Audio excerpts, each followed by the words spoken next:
Good morning, good afternoon, good evening, and good night.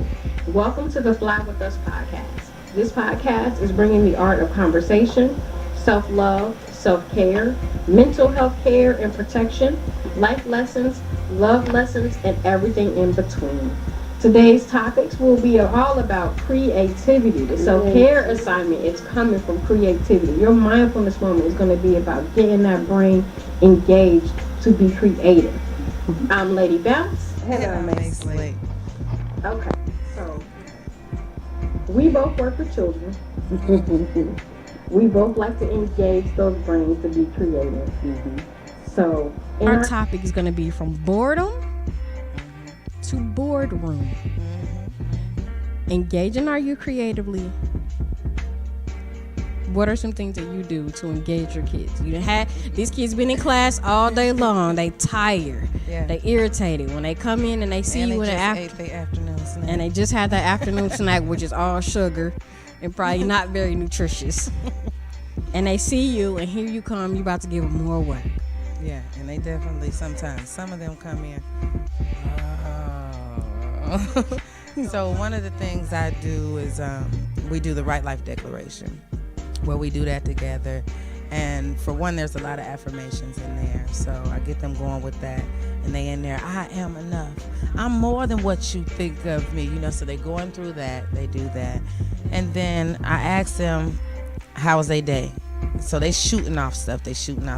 And that is intentional because I want that extra energy just thrown out there, that random energy just thrown out there. So we get through that, and then we start our topics, and we start going with it. We're going with it. So yeah. And another way I keep them engaged is we got a lot of bosses in that classroom. I'm a boss. You will work. We got a lot of bosses in the third grade room, and so they have to have boss behavior, and they want boss checks, right? Right. So when they're actively participating and we're talking about stuff like today was showing a video that they can see themselves in, and then they listen to this poem and they can find themselves in it. So when they start engaging, we write on the board. Their name goes on the board. Typically, when your name goes on the board, it's bad behavior. Right. That means you're gonna call my mama. That's right. No. Here, that means you showed up for work. Okay. You showed up. You're not just sitting here bored. You at the board meeting. You showed up for work, so your name go on the board. Now, when they start responding, engaging, and going for it, they get a check. So that's when you get those boss rewards at the end of the class. So that keeps them engaged because they want those checks. They want those boss rewards. So that's some of the things I do. What you do, Nikki? Well, for me, I don't get to do it so much as now because what I do now is so much more focused because I have high school students.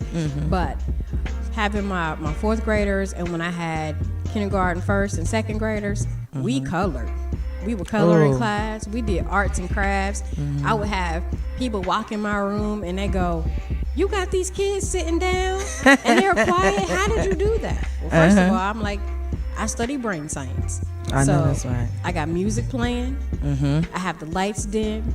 It's a calm atmosphere. I keep it calm on purpose. Okay. And then I always tell them, if you're louder than the music, that means you're too loud. Okay. And so that teaches them indoor versus outdoor voices. Because when we go outside for recess, we holler. And we holler on purpose. So they do get to practice what the difference is. But we would, I would buy stuff and we would do arts and crafts every day. We made slime. We would cook. And they look, people looking at me because I worked at like the behavior school where they sent the kids with the worst behaviors.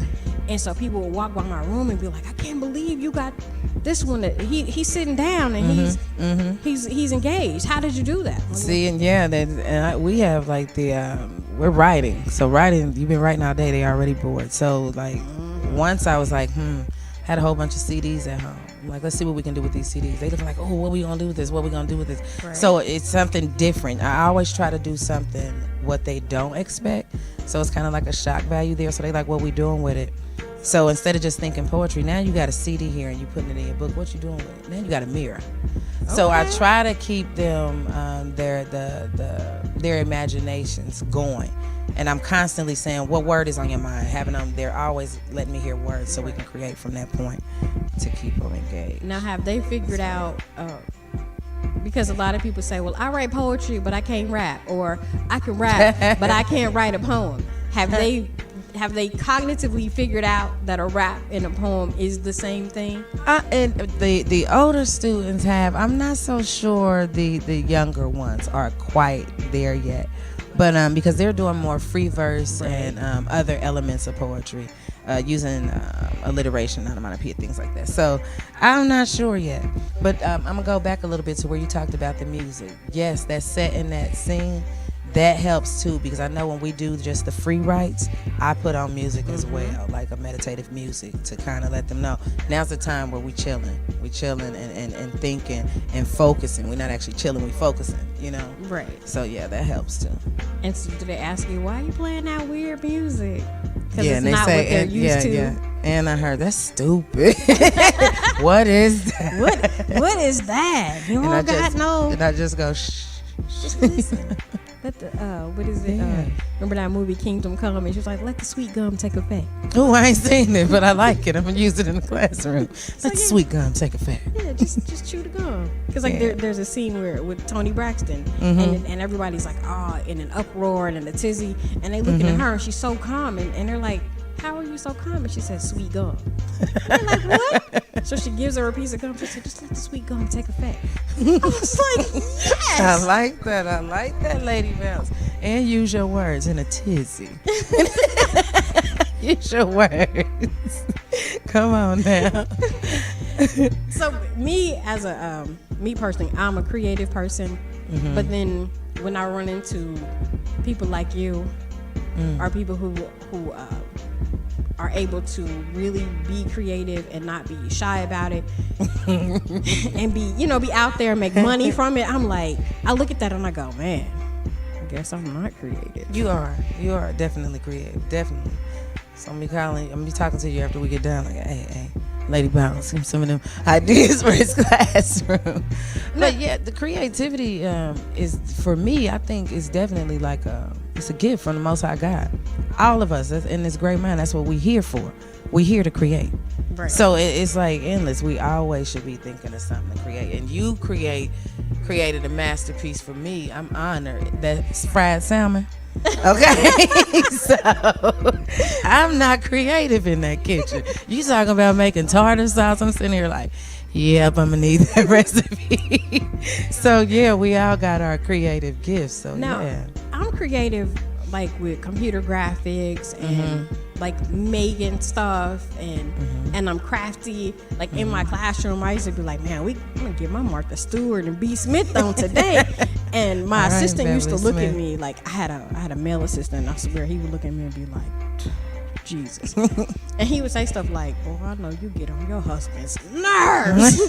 Because I was always like, I would be excited. Like, like today we gonna toss the curriculum, we gonna color, we gonna paint. And he's like, Miss Webb, this is supposed to be for the kids. And I'm like, no, it's as much for me as it is for them. Like, to take the day off. Sometimes I think I am having the most fun because it's just something to be able to use your imagination, especially with young people, because they got ideas popping all over the place. Right. And we in this room full of Generation Z kids with 8-second attention span. Right.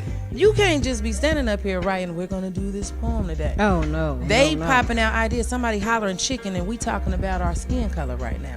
All right, okay, look, fine. Let's use that chicken. Exactly. How dark is your skin, and how can we make it good? Okay, they talking about your skin. You black and greasy. No, baby, I am shined, polished, crispy, fine. You know, all these things. Right, but so we use it. It's ways that they don't think about because they're not allowed. Because so often sometimes on purpose. A lot of times by accident, we shut them down. And we tell them what to think versus teaching them how to think. And that's one of my biggest pet peeves, and I'm so grateful to be able to be working with the students and collaborating with the schools in this way, because the traditional ways of learning are so I mean, tried and true, sure, but it can be boring. It can be repetitive to have them repeating this, like having them do the declaration every day over and over and over. But there's affirmations in that, and that's good. But at the same time, allow them to be creative. Allow them to use their imaginations. Allow them to use their mind. Allow them to go outside. Go outside and explore and touch grass and mud, and let's talk about this. I mean, it's so much that we could be doing. There was a TED Talk I heard about maybe a couple months ago where the teacher took kindergarten students, I believe it was, outside as the playground was supposed to be being built. Construction was delayed. They went out there, they found rocks and fossils, and they created their own museum, and they had this huge exhibit. I think she said 80% of her entire curriculum for the year was covered in that one day of exploring and learning. Wow. Just by letting them get outside, be creative, and use their imaginations. And they were able to learn so many things and hit so many key target marks. And again, that's because we talk all the time about the difference between a true teacher and a true educator versus somebody who does it just for the sake of doing it, or it's just a job.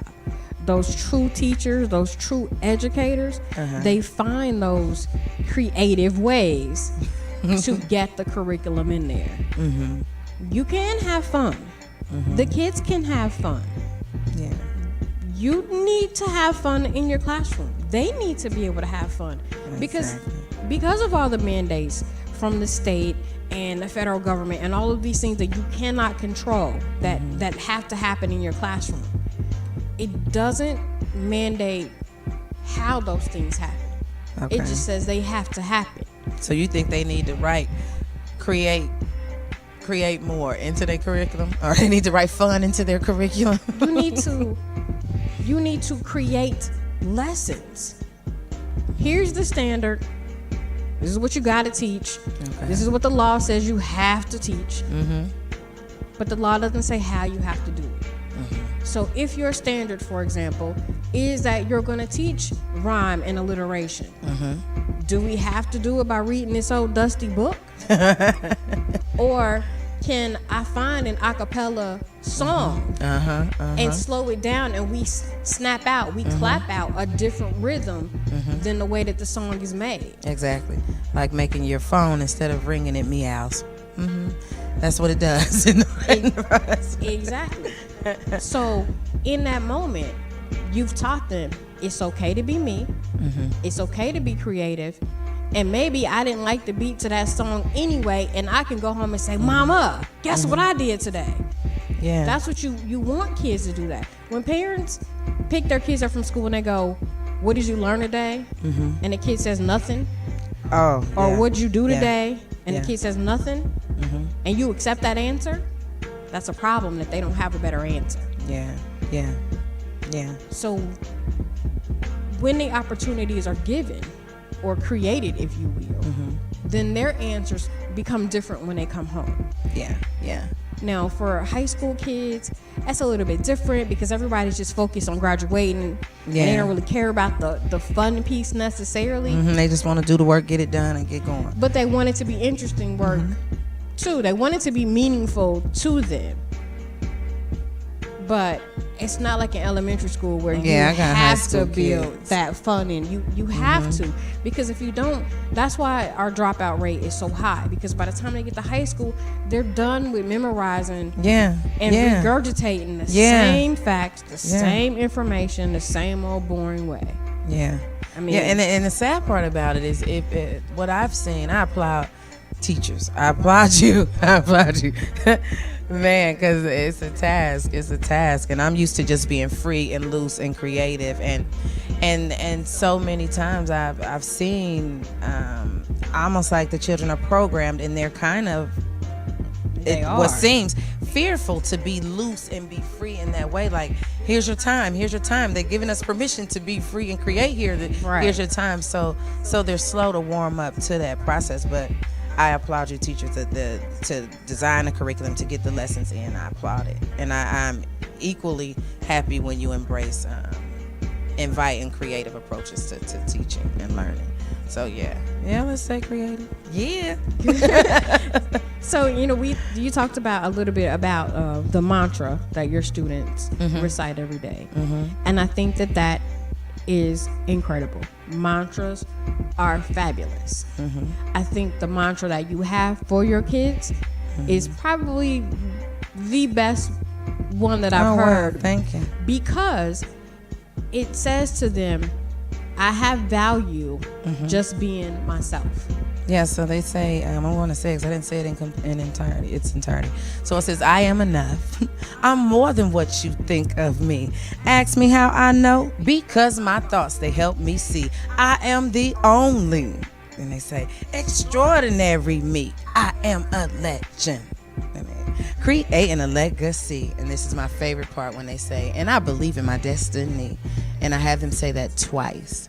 Right. Because I want them to know you're not talking about just right now. You're not creating for just right now. You're not here for just right now.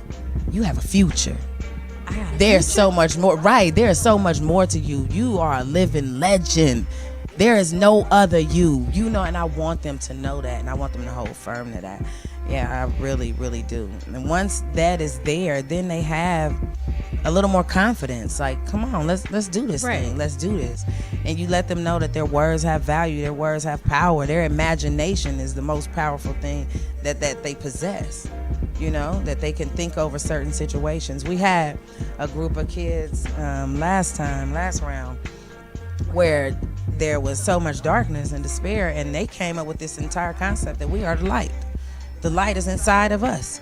They turned some sticks. We took some sticks in the room and some rocks and these things, and they built a poetry. Okay, so it's like, yeah. So just let them be creative. You have to, because with them. so many times in their personal lives, they are shut down. They are, how grandmas used to say, be seen and not heard. See, only. In our era, to be seen and not heard meant you could be here, but you dare not join in adult conversations. And don't be hollering eating the words out their mouth. You can't do that. Or, don't speak unless spoken to. But the problem nowadays is that these kids aren't being spoken to. So they never get a chance to say anything back. So you think about the kids that you have every day when they come in and they recite this mantra that has so much meaning to them. After they've had a whole day of being stifled, shut down. We don't have time for that. We got to do this. The curriculum has to move. We got to do this. We got to do this work. And sometimes teachers lose sight of the fact that they're teaching children. Yeah. Like if you go into a room of teachers and everybody stands up like it's an AA meeting. My name is James and I teach reading. My name is Chrissy and I teach math. And whenever they come to me, I go, my name is Mrs. Webb and I teach children with special needs.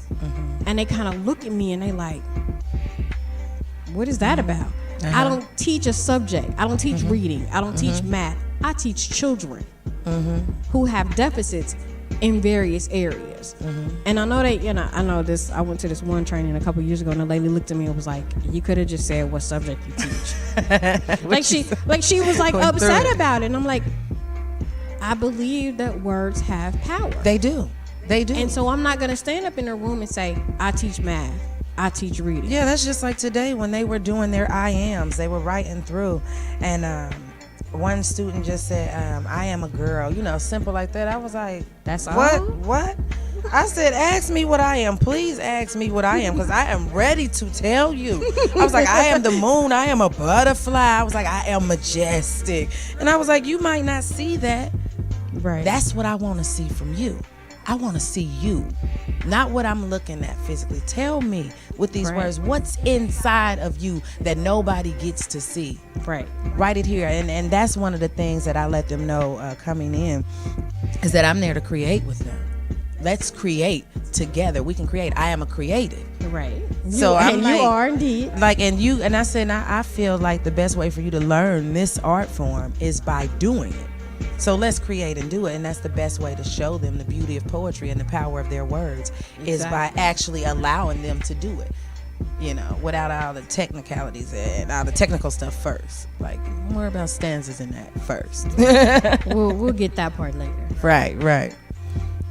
Okay, so as we wrap up our whole talk about creativity, this was fantastic. This is definitely something that we can, because we are creative and we do believe in our children. Absolutely. We could talk about this for hours and hours. And the kids are the original. They the best right now.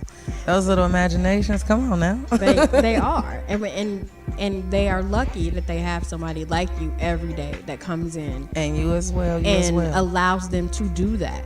To say, hey, when I see Miss Lake come in the door, I know I can turn off Michael and I can be Mike.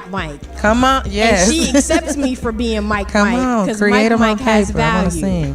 You know, TT is all right. Yes. You know, I gotta be Tatiana in class, but when I come to see Miss Slate every afternoon, I already know I can be whoever I am.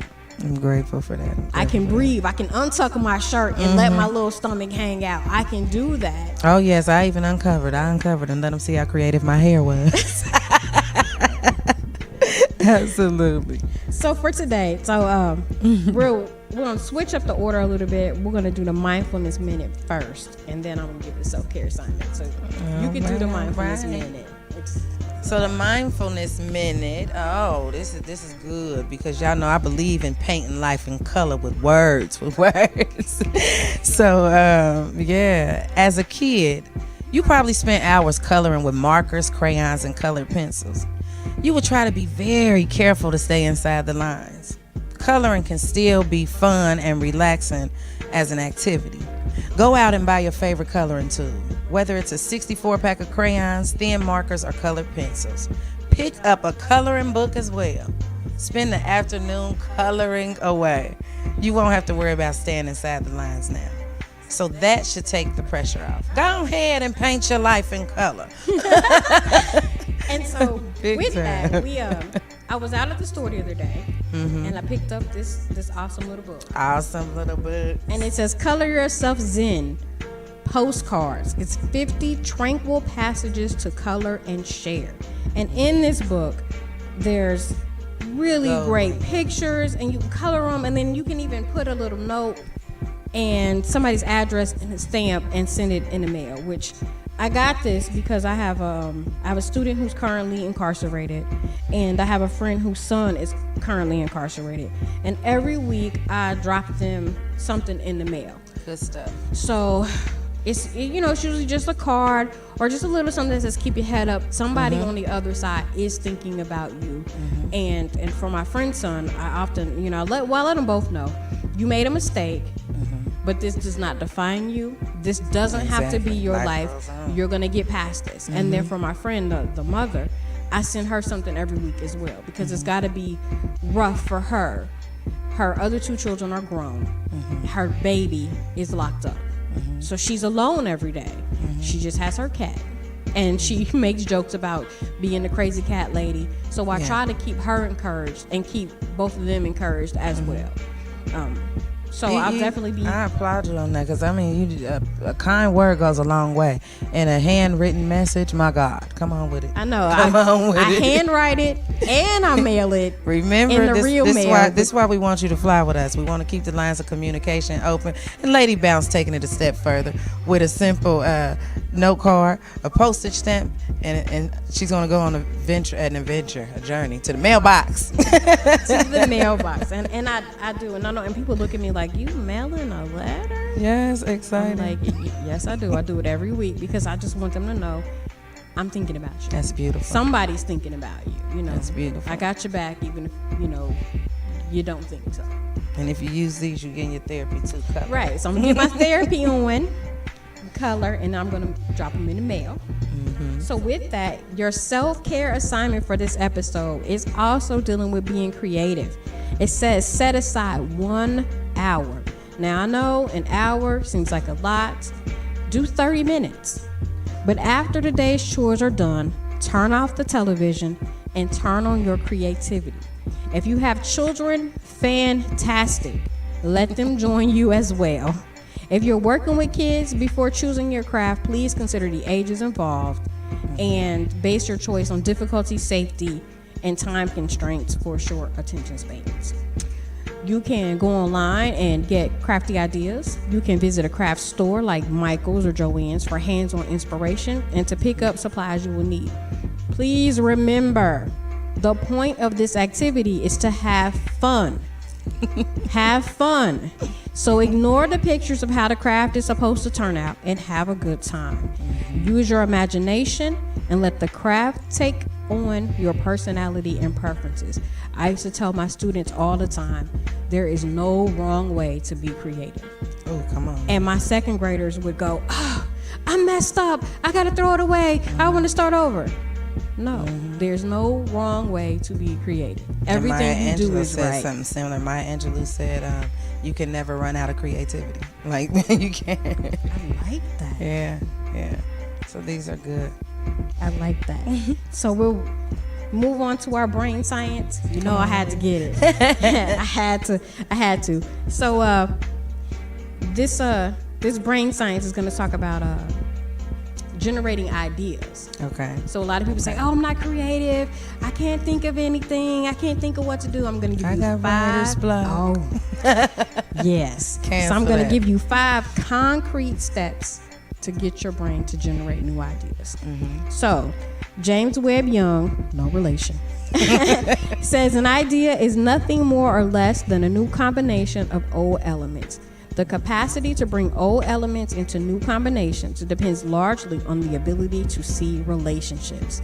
The habit of mind, which leads to a search for relationships between facts, becomes of the highest importance in the production of ideas. So here are 5 ways. You ready for this? 5 ways to train your brain to generate new ideas. Step 1, gather your materials. Whatever you're going to work with that you're going to use to be creative. Step 2, analyze those materials. Just look at them, touch them, check them out, play with them. Be mindful in what you're touching. Is it smooth? Is it rough? What is the texture like? Does it have a smell? Because like clay has a smell. It does. It stinks. Step 3, let your subconscious process the information. Step 4, uncover connections between the materials. This is when you I like that. Yeah, this is when you get the aha moment, like, I got it. This is what I'm about to do. Step 5, critique your idea. Now, this does not mean be extra hard on yourself. Like, be gentle with yourself, as my mentor said. Yes. Be gentle with yourself. Use kid gloves, if you will. And then it also says, at first, it's going to take hard intellectual work, but be consistent in your above methods, and eventually it will become a habit. Yes. The habit of your mind is the best way to produce new ideas. Come on now. So with producing those new ideas, make sure that you are checking us out. We are on Facebook. We are on SoundCloud. We are now on YouTube. If you follow us on Facebook, then you would know that there's a new episode posted every week. And a new self-care assignment every single day. Every day. And those self-care assignments are simple. Like today's self-care assignment was to just stop and eat your lunch. Don't have a working lunch. Enjoy your lunch. Put work to the side for however long your lunch is. If it's 20 minutes, 30 minutes, stop and eat. Lady Bounce said, take time, chew your food. Let's savor your food. Enjoy that time. So let me see. So I'm going to share this poem regarding my creativity in the process really quick. I don't write to eat. I feed myself words of strength, beauty, wisdom, and common sense. I write to breathe. Therefore, I am able to live again and again, reinventing myself with each new breath. You see, that's the beauty of life and humanity. Each can be recreated, becoming anew as does the rays of morn every breaking day. Confidence allows me to question the arrogance of nightfall. Consequently, it strengthens my vision to create. Still, I remain refreshed and ready to partake in the newness of revival, radiant and glowing, all the while knowing just how close I really am to living. I am a creator. All right. That's that piece. Y'all be creative. Be creative. Thank you for joining us on this episode of Fly With Us. Thank you for flying with us. And remember, first love yourself. Because you cannot pour from an empty cup. I know that's right. Drink up. Drink up. Take care, and we'll see you next week. See you next week.